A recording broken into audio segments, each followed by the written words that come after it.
Gators.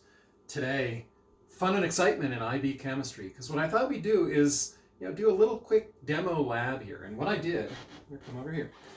This is Mrs. Cassidy as the cinematographer, so thanks for her. So what we got here is I used a balance to measure out 1 gram of baking soda into 2 little cups. Then I put, using my fancy graduated cylinder here, or the school's, I put in 15 milliliters of vinegar. And one is at room temperature, the other I just heated in the microwave, and this one actually didn't explode. So now what I thought we'd do is find out what happens to the reaction rate on the cold and the warmer baking soda vinegar. So what we'll do is take this and dump it in and see what happens.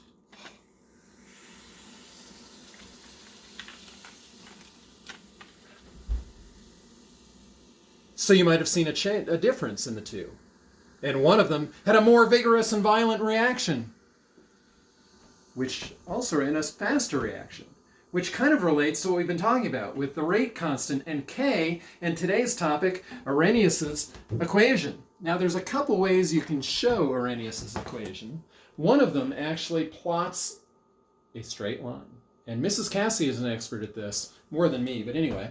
Ln of K equals negative EA over R times 1 over T plus ln of A. Now a couple things. K, again, is the constant, or the, what am I trying to say? The kinetic constant for kinetics here, which I'm blanking on. But anyway, EA is the activation energy for the reaction.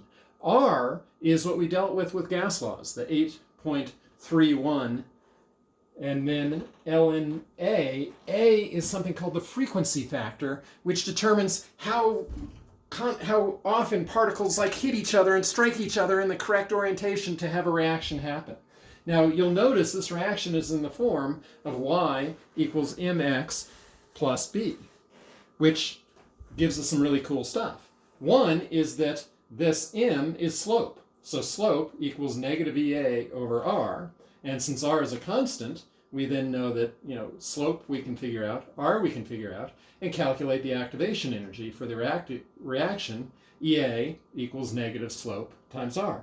Now also, ln of A, we can use that to determine the frequency factor, because B is the y-intercept, which is equal to ln of A. So therefore, A to the EB is, A equals E to the B. So we can figure it out.